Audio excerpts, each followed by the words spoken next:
नमस्कार दोस्तों। मैं हिम्मत सेठ एक बार फिर आपके सामने उपस्थित हूँ एक नए वीडियो को लेकर, एक नए विषय को लेकर। दोस्तों, आज हम जनरल जो राजनीति है उस पर बात करेंगे। और बहुत ही गजब की चीजें चल रही है इस समय। वाइस प्रेसिडेंट धनखड़, एक तरफ तो वाइस प्रेसिडेंट के चुनाव हो रहे हैं, आपको मालूम ही है। और सुदर्शन रेड्डी और जस्टिस सुदर्शन रेड्डी और राज्यपाल रमाकांत जी आमने सामने चुनाव चुनाव लड़ रहे हैं। राधा कृष्णन जी, सॉरी। दोनों आप आमने सामने चुनाव लड़ रहे हैं। एक एनडीए के उम्मीदवार है, एक इंडिया गठबंधन के उम्मीदवार हैं। और अभी तक तो ऐसा लग रहा था कि एनडीए जो है बहुत आराम से जीत जाएगा, क्योंकि नंबर गेम उनके साथ है। और अब धीरे धीरे ऐसा लग रहा है कि वो नंबर गेम खोते जा रहे हैं। इसलिए कि कुछ शाह साहब ने ऐसे बयान दिए हैं, कुछ उन्होंने धमकी भरी बातें भी कही है। और उनको सलवा जुड़म और नक्सलवाद से भी जस्टिस सुदर्शन को जोड़ दिया है। तो ये एक बहुत ही चिंता का विषय है कि ऐसे गंभीर चुनाव के अंदर इस तरह की बातें शाह साहब कर रहे हैं, वो किसी के भी उसके अंदर नहीं है। इसके साथ ही बिहार में जो एसआईआर हो रहा है उसके ऊपर भी बहुत प्रश्न खड़े हुए हैं। सुप्रीम कोर्ट के नए आदेश भी आए हैं उसमें। और राहुल गांधी वोट चोरी का आरोप लगा करके 15 दिन की बिहार में रथ यात्रा कर रहे हैं। रथ यात्रा नहीं, पैदल यात्रा भी कर रहे हैं। और वो मोटरसाइकिल से यात्रा भी कर रहे हैं। लेकिन उनकी यात्रा में बड़ी जबरदस्त भीड़ एकत्रित हो रही है। उनके जो रोड शो हो रहे हैं उसके अंदर तो मतलब पांव रखने की जगह भी नहीं दिखती, इतना लंबा रोड शो हो रहा है। तो बहुत सारी चीजें एक साथ हमारे इसमें परिलक्षित हो रही है। लेकिन इधर उपराष्ट्रपति का चुनाव हो रहा है और उधर पुराने उपराष्ट्रपति धनखड़ साहब, जिन्होंने इस्तीफा दे दिया था, वो इस्तीफा देने के बाद से बिल्कुल गायब है सीन से। कहीं पे भी नजर नहीं आ रहे। मतलब न उनके घर में कोई घुस सकता है, न उनसे कोई मिलने गया, न उनकी कोई बातचीत आ रही है, न कोई उनका फोन आ रहा है। लोग ये कह रहे हैं कि उनको हाउस अरेस्ट कर रखा है। अभी एक आध दिन पहले ही आरटीआई से एक श्रीमान जी ने कुछ वो मांगी, जानकारी मांगी। उसकी उस जानकारी को सुन करके तो आदमी चौंक गया। आप भी चौंक जाएंगे मैं बोलूंगा तब।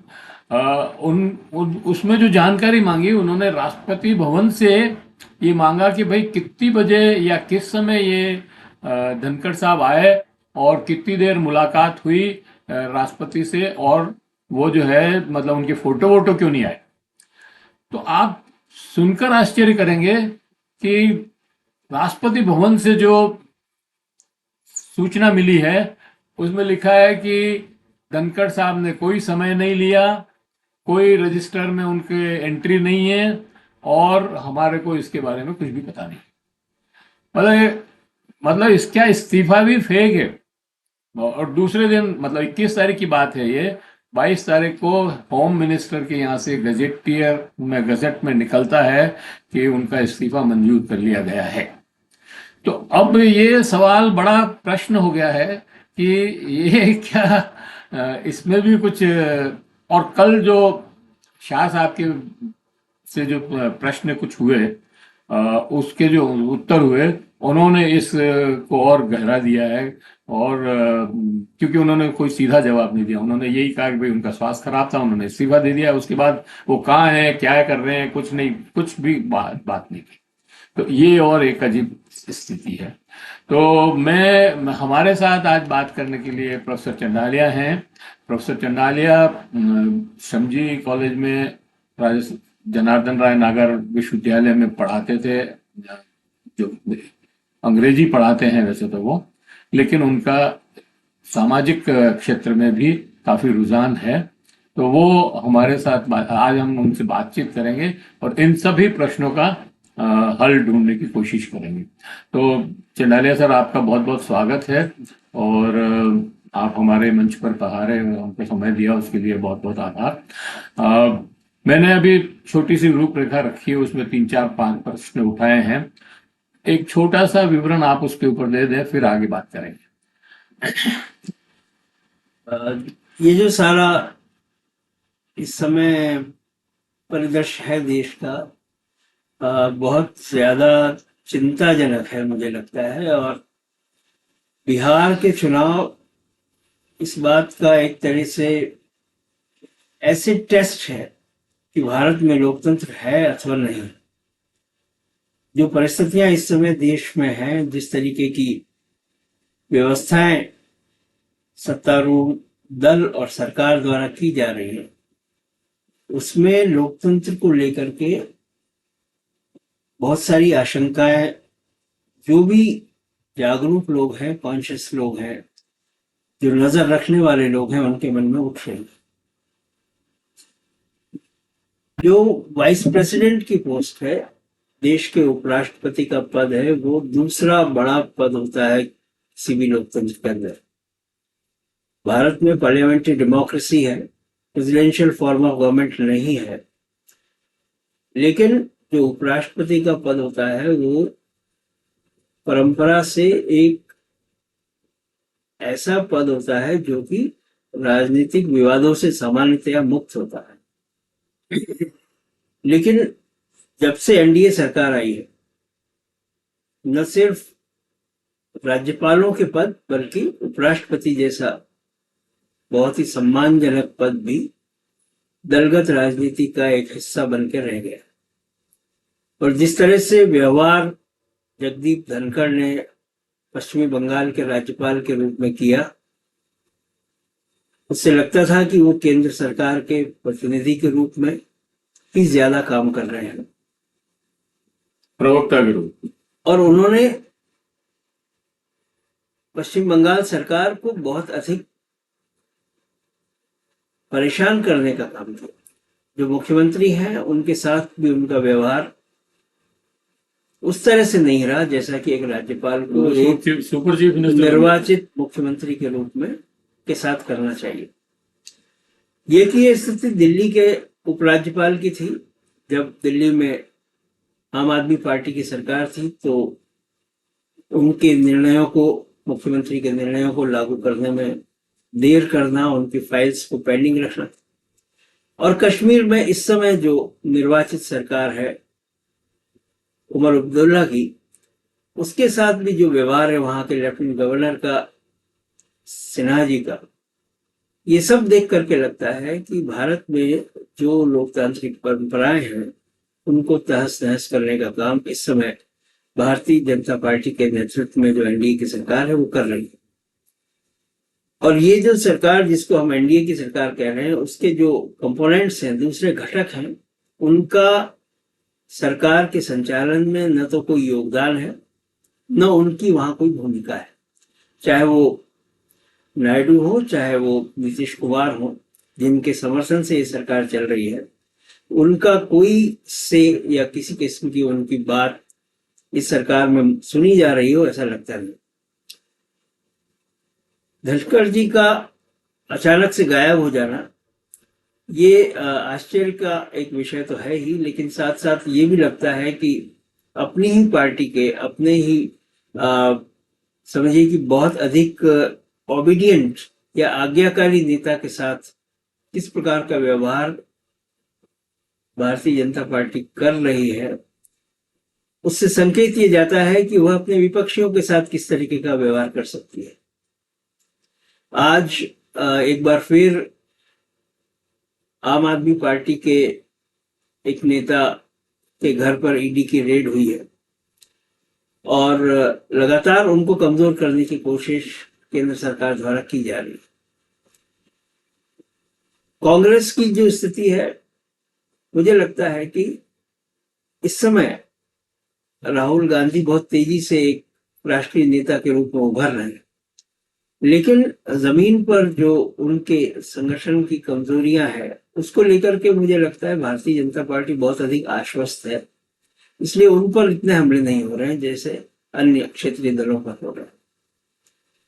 तो बिहार में एक सोचे समझे तरीके से उन सब मतदाताओं को अलग थलग करने की कोशिश एसआईआर के माध्यम से की जा रही है, जिनका रुझान विपक्ष के राजनीतिक दलों के साथ हो सकता है।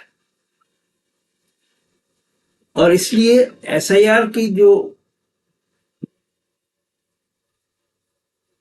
एक किस्म की मान्यता होनी चाहिए थी, वैसी मान्यता, वैसा स्वीकृति न आम जनता में नजर आ रही है, न राजनीतिक दलों के बीच नजर आ रही है। और चुनाव आयोग, जो कि पहले से बहुत अधिक संदेह के घोरे में था, अब तो बहुत स्पष्ट तौर पर एक पार्टिजन रोल करता हुआ दिखाई दे रहा है। ऐसा लग रहा है कि वो भारतीय जनता पार्टी के हितों के अनुकूल सारे निर्णय ले रहा है, और इससे जो खतरा भारतीय लोकतंत्र पर है वो और ज्यादा स्पष्ट तौर पर हमारे सामने आ रहा है। मैंने हाल में एक जगह लिखा भी, और मुझे लगता है कि हम इलेक्टोरल डिक्टेटरशिप की तरफ बढ़, चुनाव तो है लेकिन चुनाव इस प्रकार से हो रहे हैं कि हम लोगों के लोकतांत्रिक अधिकारों की रक्षा करने के बजाय एक तानाशाही व्यवस्था का शिकार होते चले गए। उस तानाशाही व्यवस्था को बनाने में जो सत्तारूढ़ राजनीतिक दल है केंद्र में वो तो है ही, लेकिन जो संवैधानिक संस्थाएं हैं जिनकी ऑटोनॉमी या स्वायत्ता एक तरह से स्थापित थी पहले इस देश में, चाहे वो चुनाव आयोग है, चाहे आयकर विभाग है, चाहे ईडी है, या और भी जो संस्थाएं हैं, सुप्रीम कोर्ट जैसी संस्थाएं भी हैं, उनको ये मानकर चला जाता था कि किसी भी आसन्न संकट के समय ये संस्थाएं लोकतांत्रिक तरीके से सभी को समकक्ष रखते हुए अपना व्यवहार करेंगी, अपना निर्णय लेंगी। लेकिन पिछले कुछ वर्षों में लगातार उनका ये जो एक निष्पक्ष एटीट्यूड था उसमें कमी आती हुई दिख रही। और जिस तरह से गृह मंत्री के बयान आ रहे हैं उससे तो लगता है कि वही सब कुछ संचालित कर रहे हैं। दो व्यक्ति पूरे देश की व्यवस्था को निजी तौर पर संचालित कर रहे हैं और उनके आगे और किसी संस्था की कोई ताकत नहीं।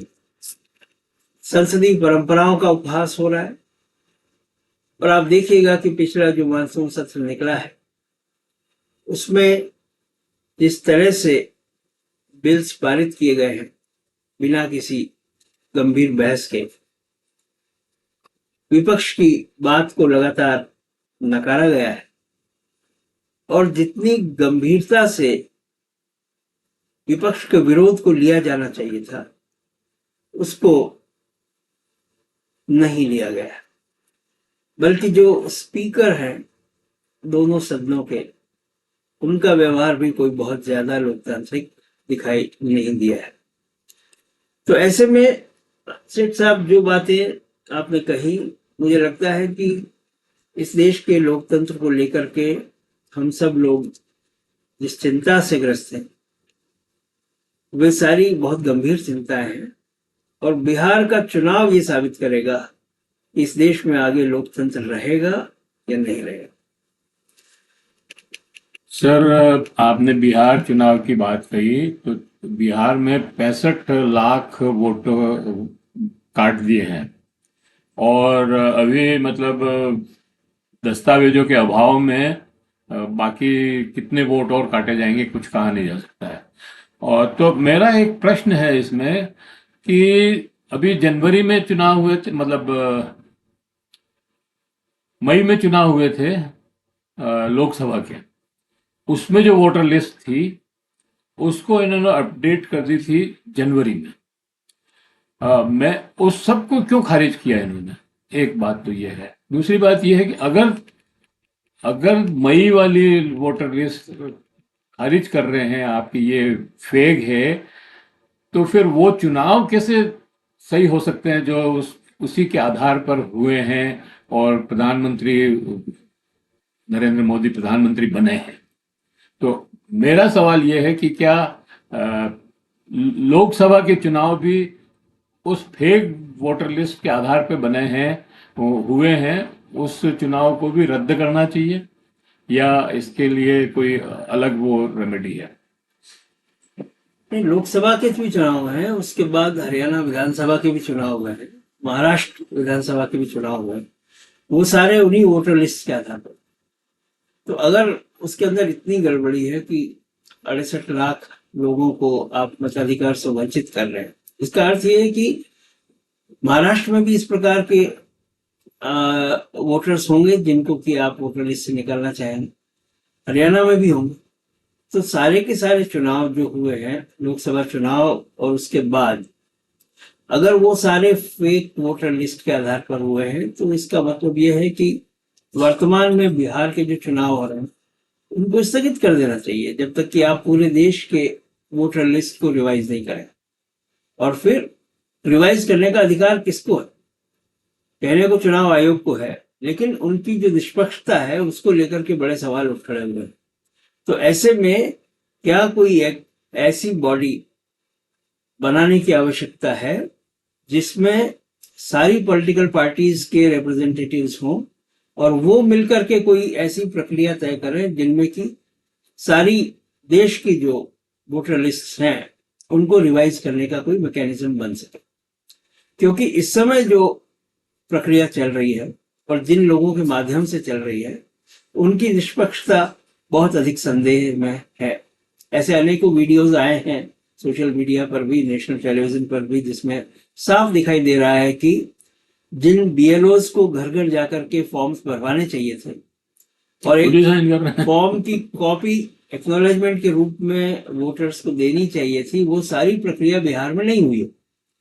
और ये कहा जा रहा है कि 92%, 98% लोगों के रिस्पॉन्स शीट्स आ गए। इसका मतलब ये है कि ये सारे के सारे रिस्पॉन्स शीट्स जो आए हैं वो फेक हैं।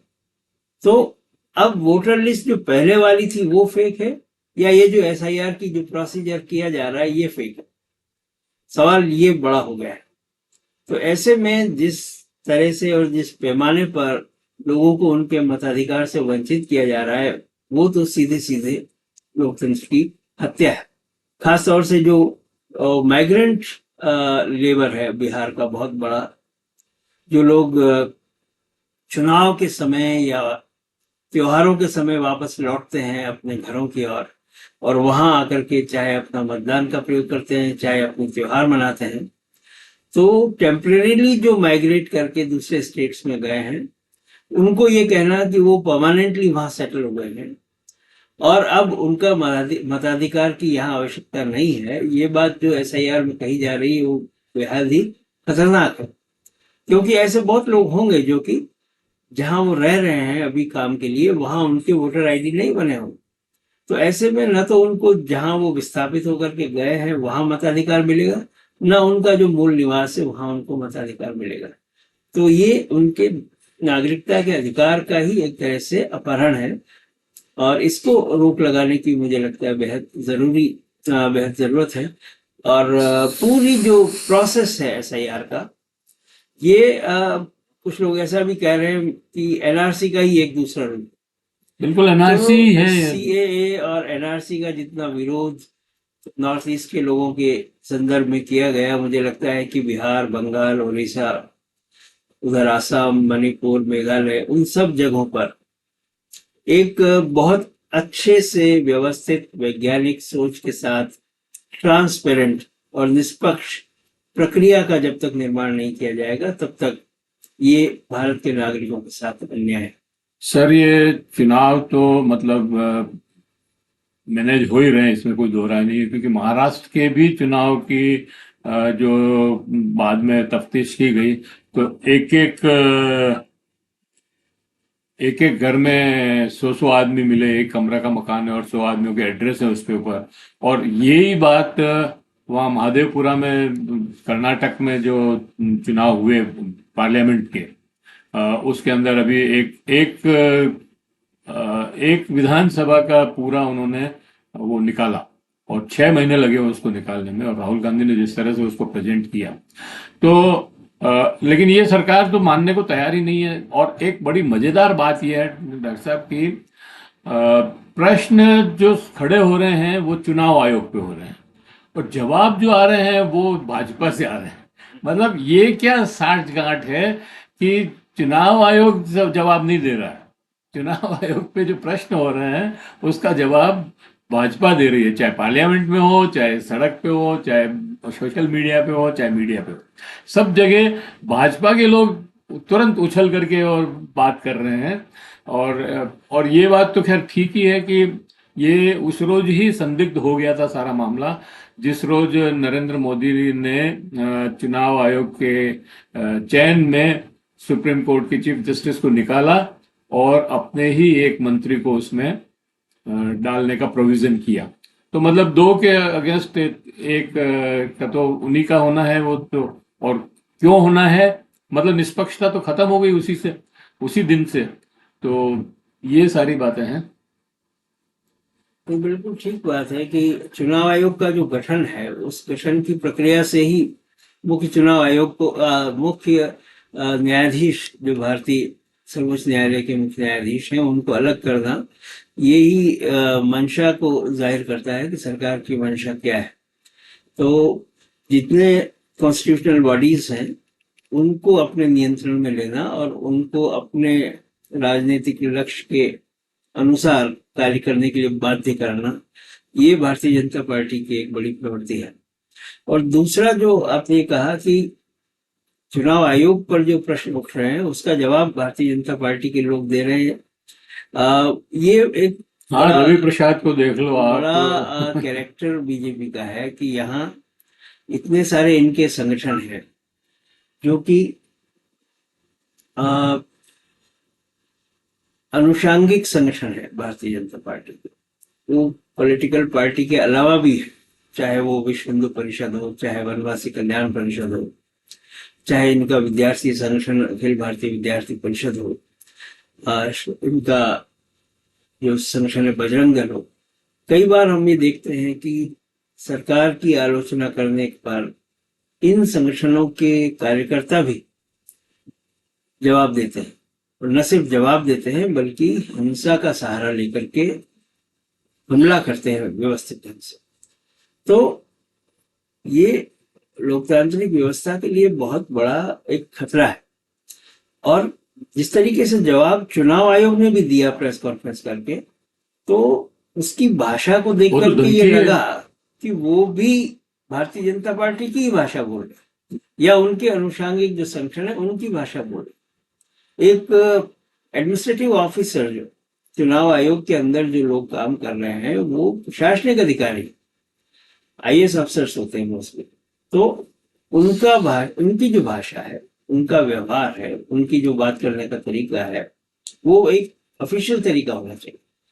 किसी राजनीतिक दल के हितों की रक्षा करने के बजाय या उनकी भाषा बोलने के बजाय, विपक्ष को धमकाने की बजाय एक विश्लेषणात्मक उनका व्यवहार होना चाहिए, जिससे कि वो तथ्यों को ही सामने रखने का काम करें। अगर ऐसा नहीं हो रहा है, इसका मतलब यह है कि हम पूरे स्ट्रक्चर को, पूरी मशीनरी को एक तरीके से पॉल्यूट कर रहे हैं। इस देश के अंदर जो एक प्रशासनिक व्यवस्था है उसका राजनीतिकरण जिस तरह से किया जा रहा है, उसके खतरे दीर्घकालिक होंगे, ये बात समझने की आवश्यकता। सर एक वो राजीव कुमार भी गायब है, जैसे धनखड़ गायब हैं, राजीव कुमार भी जब से सेवानिवृत्त हुए हैं दिखाई नहीं दे रहे हैं। उनका भी क्या, वो भी कहीं भी अस्पताल में ICU में भर्ती हैं या कहीं घूम रहे हैं या कहीं विदेश में भेज दिया उनको जबरदस्ती, क्या हुआ?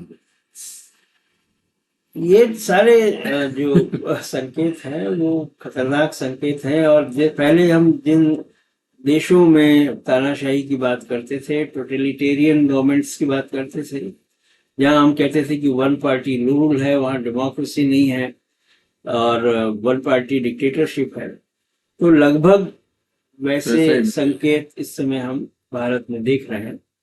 लेकिन मुझे फिर भी ये लगता है कि इस देश के अंदर पॉलिटिकल पार्टीज के अलावा जो सिविल सोसाइटी है, जो लेखक हैं, पत्रकार हैं, सामाजिक कार्यकर्ता हैं, एक्टिविस्ट हैं, वो भी कमजोर नहीं है और इस तरीके के खतरों का मुकाबला करने के लिए देश के लोग सन्नद्ध हैं।